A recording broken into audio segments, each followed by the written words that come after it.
Past the hour, we've got a little rain shower moving through Princeton and 72 under cloudy skies.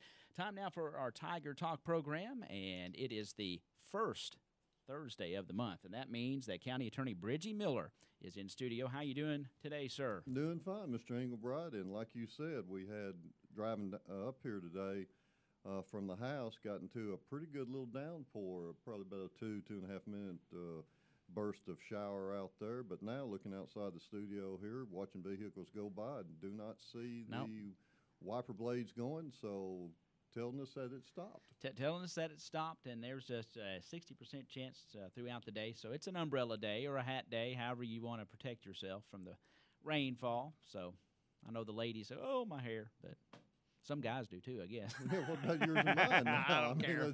I don't care. I'm just glad that I've got it on top of my head. There you go. And go from there with it. But no, it's great to be here again, and I appreciate the opportunity to be able to come on there and a lot of issues. Go over some certain things. Yeah. A couple things I like to talk about with it, and just sort of a hodgepodge of things. One, I'm very proud of through the efforts of our Commonwealth's attorney, Carrie Ovey, and Commonwealth's attorney is responsible for criminal prosecution of felony offenses in Caldwell, Lyon, Livingston, and Trigg in the 56th Judicial District, and C.A. Woodall Jr. is, or the third, correct me, is the circuit judge for this. Basically, when someone is charged with a criminal offense, it goes through district court, and if it's a felony, we can't take resolution of that case there fully for entry of a guilty plea, so it then has to be bound on up, and it goes up to the grand jury and then on into circuit court. Something that will speed the process a little bit is the County Attorneys Association and the Commonwealth's Attorneys Association, along with the Prosecutors Advisory Council, and that's the one that we all serve under in the Commonwealth of Kentucky under the Attorney General, now Andy Beshear, has implemented a program. You can get grants for it, and basically it's called Rocket Docket. And what Rocket Docket is, Ty, is a quicker manner within which to be able to adjudicate cases through the court system. And it helps a lot. Basically what would happen, it's a grant program, and all the county attorneys have to participate in this for it to work. I'm glad to say that my counterparts over in Trigg, Lyon, and Livingston have agreed to it as well. So have I. And working with our Commonwealth's attorney, Ms. Ovey Wiggins, what ends up happening is that charges that are taken out in district court, that go to district court, a prosecutor will be there from the Commonwealth's attorney's office, and that can be moved immediately with bypassing the grand jury, bypassing any proceedings in district court, and moved immediately to circuit court, and can even have a resolution done. What it's called, the use of it is called by information, and usually you have an indictment. That's what we hear about all the time.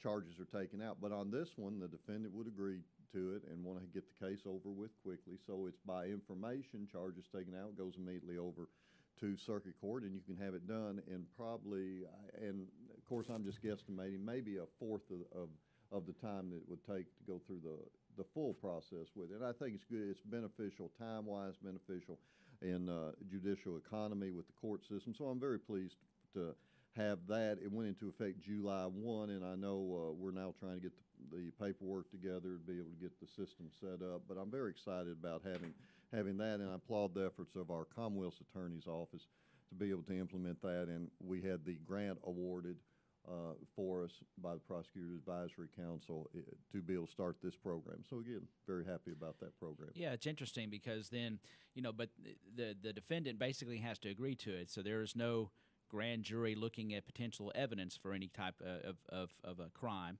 and it going, to the grand jury. The defendant just says, hey, I want this over with, and it's just based on the information that the court has, and there it goes. Right, and you go immediately and you get it done, and you can work several charges all at once to be able to have it. And again, you eliminate some of the procedural steps that we have, but no violation of rights for the defendant. Right. Yeah. That's a good thing. That's kind of what I was getting at. They still have their full rights under the court and under the law. Yeah, exactly. You probably also know that two main issues going on with our General Assembly, and that's the Kentucky House of Representatives and the Kentucky Senate that the governor is working with, talking about in possibly a special session to be able to look at tax reform and pension reform. And I know we've heard about the underfunding that we've had of the pension system in the Commonwealth of Kentucky, looking at ways to be able to shore that up or help that along with changes to our tax code. That's an area that is going to be looked at by the governor on it and also by our legislatures. I also want to remind everyone as well, I'm sure you're going to have a lot more on this, what's going to be happening around the middle of August here. Your big sign that you have outside. Yeah, Soul here. Quest, yeah. Soul Quest, yes. And so that's going to be, if I remember my astronomy correct, that's going to be when the Earth, the Moon, and the Sun's all going to have one perfect alignment on it, and it'll have some darkness here, and that will be one of the prime viewing areas is going to be right in this area that we have. So, you know, that's going to be something to be able to behold. And I can't remember the last time one happened, but I don't remember in my lifetime on it. Yeah. So, Brother Harold was here yesterday, and really this is the one that it pretty much cuts the, you know, it starts up in Oregon and comes right across the entire country. So you've got a whole pathway of the spot to be, of course, right out here in Christian County. And also, I'm sure Brother Harold mentioned too, he's going to have religious services going on as well out there. Yeah, he'll have his whole event. 19th to the 21st with this Soul Quest event. Yeah, and again, we want everyone to participate in that and support that in any way that you might possibly be able to do so. With the legislature, which meets at least every other year or possibly every year, depending upon what type of session that they're going to be having, new laws go into effect. Definitely. And I just want to touch some of those and briefly, basically what happens, it says that the laws go into effect generally June 29th, but 90 days after their passage on it with that target date. But I always tell people, okay, you look at pretty much July 1st is what you're looking at, even though it's technically June 29th. And a couple of them I'd like to go over. And let me just say this. When you look at these laws, always, I'm going to be going through them quickly on it, Ty, but let's be sure that if you have any questions about it, you contact someone to be sure. Yes. You know, county attorney's office, also contact law enforcement to find out exactly what the particulars are with it. But anyway, going through some that we're going to be having, some of the laws that are going to be going into effect, in my understanding, charter schools. That's pursuant to House Bill 50 that came in on the charter schools. Charter schools are basically private schools that are now going to be able to get funding, providing that they have the acquiescence of the local school board on it. So I don't think we have any of those right around here. It's more of the larger type metropolitan areas, but that's going to be governed on that. It's also my understanding that changes can be made if you commit an assault criminal activity out in a hospital. Okay, that's going to be looked at. It allows law enforcement to arrest someone about anywhere in the hospital, not just confined just to emergency room type setting, absent a warrant on it. Also going to be looking at in juvenile offenders, expungement of felony juvenile records after a certain period of time that would elapse on it. Also, you're going to be looking at more and more religious type of freedoms that will be coming in insofar as public schools, public colleges, be able to express your views regarding religious freedom. Also, you're going to be looking at other areas. Of course, we know that when you have a child in your vehicle, there's certain types. You have your child restraint seats, you have your booster seats, you have the seatbelt restraint on it. But child booster seats are going to be House Bill 315. We're going to require booster seats to be used in motor vehicles by children who are less than 8 years of age and between ages 40 and 57 inches in height. Now, let me just say, law changed drastically last year about this time when this occurred, but I would say to be sure that you're in compliance, contact local law enforcement to find out exactly what those laws are, but depending upon the height, the age, and the weight of the child. And these are basically enforceable now. Yes, yeah. Exactly. So be sure that you look at that, along with, of course, as I always tell people, and when I do these programs, driving is not a right; it's a privilege. Right. So, and that privilege can be removed from you, can be restricted from you on it. So be sure that you look at that as well. Also, in looking at one thing about child support, which I'm a child support enforcement agent here. I just saw something briefly, and albeit faulty if I come up misquoted or whatever. I just saw a flyer came out real quick yesterday on it that the child support enforcement agency, as allowable by applicable law, if you don't pay child support, is going to be looking at a more stringent type of suspension of your operator's privileges on it based upon certain criteria. Right. So, as I always tell people, pay your child support. To me, that is a right that you have to do because it's by court order, Sure. and you want to take care of your children as well. So, of course. So do that also. Also, that I tell people when it's talking about driving is not a right but a privilege. Seatbelts. Okay. No court costs go along with that if that's the only charge. But with the seatbelt, it's a $25 fine if you don't have it on. But more importantly, though, it saves lives. It's been proven No to doubt. have that on. Studies will show that on. So, again, wear your seatbelt. That is a law that you have to do. In addition to looking at, in the city of Princeton, I know there are various traffic signs that show you the speed that you go. I think 25, 35, on up to 45. Be cognizant of where they are, of the speed that you're doing on it. Because, again, there's a reason that speed is posted out there to not exceed it. And just be mindful of that as you go along.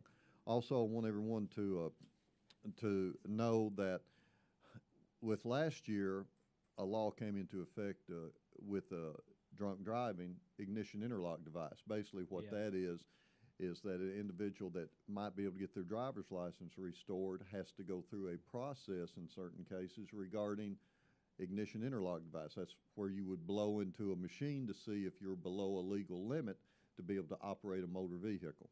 Okay, and I just noticed that it's going to expand the use of those on it. In fact, could even be to the extent that be able to start the vehicle. Yeah. You have to be able to blow into it, or else the vehicle doesn't start. It doesn't start. Yeah. So anyway, something I think that's pretty good. that we need to look at, and also always there are changes looking at end of life care that you're talking about, health care directives on appointment health care surrogate, living wills, various types that you look on that, power of attorneys that you would have, durable power of attorneys, a general power of attorney, some things that allow for financial affairs to be taken care of. So always be sure that you look at those, and you might want to, I always recommend that you contact an attorney to get a scope of various laws that can affect estates, that can also affect end-of-life care, excuse me, and other situations you might want to look out for, and say an older individual, mom, dad, aunt, uncle, grandparents, whatever. It's very important. I've always said I think that probably one of the best pieces of legal advice you can get is to plan for, end of life care, and also for estate plan as well. So be sure that you look because at there's lots of things that involves that just the normal person that does not know the law does not know, and it is good to seek advice. I have a question. We were talking about seatbelts, traffic, that kind of thing. I think our legislators came out. There was a law about these. A lot of young guys and gals have these headlights on their. They might be colored green and red on their cars. And I think there's been some changes to that recently. Have you read anything about those? Not the specific one that you have, but if you notice out there, everybody can't have a blue light on their vehicle. Right, okay? right. Because that's reserved for law enforcement. Basically, when you have a red light that you see, you're talking about fire, ambulance, something along that line on it. So, yes, there are certain types of lights that you can have on it. Basically, we would see the bright white on it, or the white lights that you and I would use. But yes, you need to know what you're able to get, what you're able to be able to have, and also window tinting is another one that you look at as well. So whatever you're going to do, and I realize that a darker window shade can help you with sun glaring and things of that nature. But just be sure that when you go to have it put on, ask the questions that. This is legal on it. This is okay. Am I able to? Because you can get a citation on those things. Exactly, exactly. And I have also noticed that sometimes in the past, since it's a violation at that point in time when the vehicle stopped, it could, officer might even ask you strip it off right then. Really? To be able to have it stripped off, or if not, your vehicle could be towed because basically it's a damaged vehicle. And the same thing could happen with a headlight that is out on your vehicle. I mean, it is a damaged a piece of equipment, and it's supposed to be not operable on the highway when you have that on it. Because there are safety concerns, and also basically when we want to come out, and as I've said before, driving is a privilege, not a right. But we want to be safe out there, Ty, with whatever we're doing. Definitely. Didn't mean to get you off track, but had a question about that. No problem. Also, I want everyone to be aware of domestic violence cases, assault cases. Anytime you have violations of hunting laws on it, that can affect your ability to have a weapon, to have a gun. And always check with those as to what you're looking at, where you're going. Certain places are exempt from being able to, or do not allow you to have weapons in their facilities. Always be sure that you look at that. Carrying concealed deadly weapons on. Be sure you know the laws on all that, because if not, you could face rather steep fines, and it also carries time in jail as well. So be careful about that, especially if you're here in Kentucky, but go to another state as well. Those laws can be different than what we have. So, just be cognizant of what you might be doing and where you might be going. So with that, I think those are some of the pertinent laws that we might be looking at. But then we still have the laws out there that are in effect, have been for a long period of time, regarding safety on the highway. Don't tailgate, do not make improper turns. Reckless driving can be as one as well. Going up the wrong way on one-way street is reckless driving. So, right. Just be sure that you have that. And always you've got to have your vehicle in proper operating equipment. In other words, headlights, taillights, also horn. You always have good precautions and safety measures regarding your vehicles. Definitely, and something that slipped up on me recently. The circuit clerk is not sending the driver's license cards anymore, and I looked down at my license the other day, and there it was. It was several weeks, expired, and I was like, uh-oh. So got that taken care of, but that can easily slip up on somebody. And if you get stopped, I know some of the KSP recently, have their checkpoints out. If you get stopped and that license is expired, more than likely they might understand. But that technically is a you could get cited for that. Exactly. And I'm glad you brought that point up, because sometimes I'm assuming, if you won't mind commenting on your situation, no.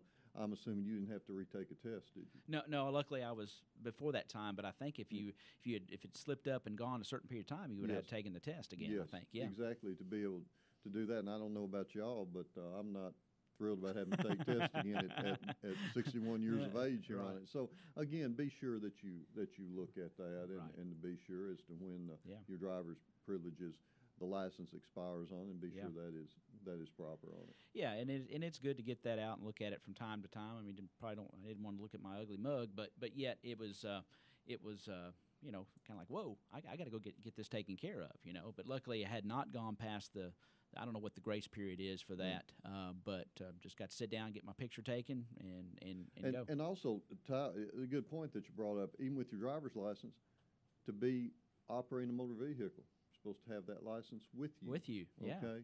Because that is a charge as well, fair to have license in possession. So that's important that you have that also. Have it with you, and of course have up-to-date registration and insurance as well. Car insurance. Yeah. Excuse me. I would say probably in Caldwell District Court in my 24 years that I've been the prosecutor, probably the third most cited charge that I see is failure to have insurance. Yeah. And the state of Kentucky requires that you have at least liability insurance if you're out here on these roads. Exactly. And it carries with it, rather large fine, can also carry with it imprisonment, jail time as well. But also it carries with it, this is the ancillary things that go above it, insurance rates can go up. You can lose your driving privileges if you fail to have it. Now, take that one step further. Okay, if you don't have a driver's license, you don't have insurance, don't have a driver's license, how are you going to get to work? Okay, there you go.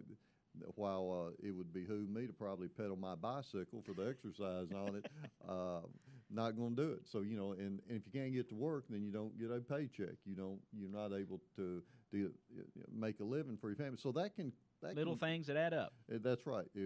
Best way to say it on it. Little things that can add up on it. So, you come in and you look at each month. You have to pay your normal utility bills.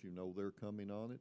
Same thing about you might want to put something, I guess, just throwing out a suggestion, put up on your refrigerator, you know, Yeah. driver's license expired, such and such. Yeah, that's a great idea. You know, We all go to the fridge. I know I do. that's Few why visits. that's why I was suggesting not that you go in the fridge, talking about me with it. I've worn out some good door handles. Yeah, on, there you go. There you on the go. refrigerator with it. So let me turn tables Sure. here a minute and be the interviewer. What is going on here at the Tiger 103.3 WPKY?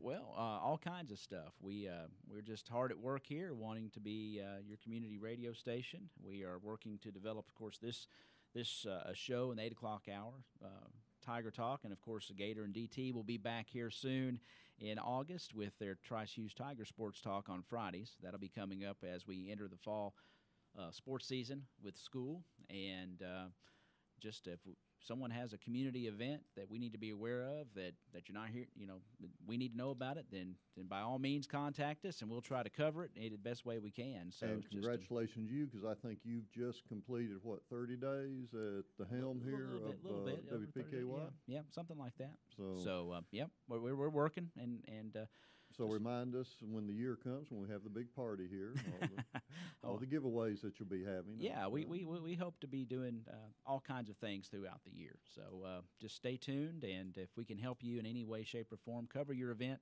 help you partner with you to get your advertising message out there, we'd be more than happy to do that.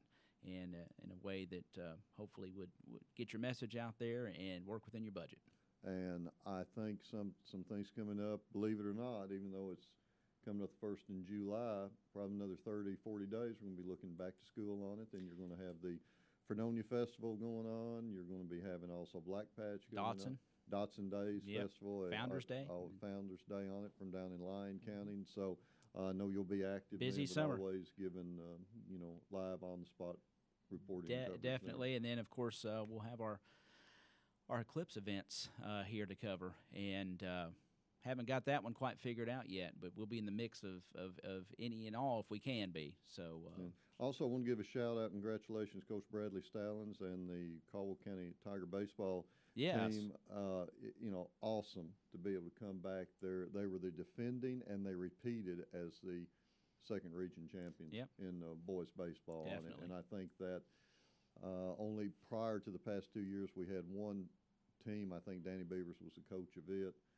When we went to state on it as a regional winner, and just congratulations, Coach Stallings and the team. And let me tell you, y'all have done such a great job up there. Also came in runner-up in the All-A, and you think about it, to be able, a small school like Caldwell County, to be able to be the region winner on it just shows the support that we have, and also some great athletes that we have. And if you haven't had an opportunity to see them, I mean, you still have the opportunity: football, basketball, baseball, all the sports. Well, we'll get out and support our Tigers, because the sports in our high schools and even our middle schools are up and coming and rising. We've got some great, talented young people and athletes here in this county, and it's fun to watch and fun to be a part of. And this community loves its sports. Exactly. And a great place also, education that we have here as well with Caldwell County. I know I'm out to schools quite often, and let me just tell you, some good teaching going on, and some good learning on it. And that's what it comes back to my days, the ABCs and the reading, writing, arithmetic on. Of course, it's expanded tremendously, but we've got a great school system here on, and also two individuals that are retiring that I want to make mention of. Carol Boyd, longtime friend, longtime educator here. Appreciate Coach Boyd, and when I think he'd rather be called Coach Boyd than Superintendent Boyd right. on it. But anyway, teams that he's coached. He even took a couple of teams to, I think, to the state in girls basketball as well. So he'll be missed, but I know he's left the school system in very good hands, very good shape, and our best to him. Also, another individual is with your counterpart on the print side, media with it, Chip Hutchison. Definitely. Has announced his retirement and has retired, and wish him well, and congratulations to him winning a very prestigious Amos Award, nationally known for journalistic ability. And congratulations to Chip, and enjoy his retirement on it as well. But it's a passage of time, how things happen, but others come up and take the place and be able. And Princeton's a great place to live, work, and grow. And also Fredonia, also Caldwell County, this area, and even extending down to, I know your other coverage area as well down into Lyon Yeah, County. it's a special place. Exactly. These are So, just get out and support all these activities that we have here. definitely so, and appreciate your kind words. And have we left anything out this morning that you wanted to cover besides I think as far as the law is concerned? Or? I think you and I have talked previously. We're going to be trying to look at restarting something that I did several years ago, maybe some public service announcement that would be airing here on the Tiger. Yeah, airing on the Tiger, and I'm glad to be able to do that. And so with that, we'll see what happens. But again, always try and do a little bit better than what we had to begin with on it, and to keep tweaking and working on it. And that's going to be important. And you have an open door policy, pretty much. Someone has an issue or needs to talk to the county attorney, they can get in touch with your office, I'm sure. Yes, you can go to 270-365-5613. We might not be able to answer everything, right. but at the same time, we can hopefully direct you in the area that you need to go on it. Good deal, sir. Thank you for your service, and we appreciate what you do for us as the Caldwell County Attorney and longtime county attorney and broadcaster and WPKY alum. Yeah, well, I did 16 years of it here, and thoroughly enjoyed it. I'll tell you what, I was very blessed. God has blessed me in my lifetime to be able to do certain things, and one of them was being affiliated with this radio station, and I saw a lot of good athletics. Oh yeah. But more importantly, I saw a lot of great athletes. Yes, sir. And some good young men and women out there. I look at them now. I see some of them are adults and have children of their own. Yeah. And I still remember that, and glad I was able to be able to watch them grow. Good deal. Well, thank you for being here as always. And Bridgie Miller, County Attorney, is here the first Thursday of each and every month, and be listening for his PSAs that'll be running on the Tiger here very soon. We're going to get together and get those developed and get running on air. And, of course, we invite you to tune in each and every day, Monday through Thursday, for our Tiger Talk in the 8 o'clock hour. Coming up here in just a little bit, we should have representatives from the Caldwell County Farmers Market. They'll be here to kind of update us on what's going on with the Farmers Market today. Of course, the Farmers Market, 3 to 6 p.m. each Thursday up at the lawn at the Frank P. Janina Senior Citizen Center up on the hill located between East Main and East Market Street in Princeton. It is 8:34. We thank Caldwell County Attorney Bridgie Miller for coming into our studio.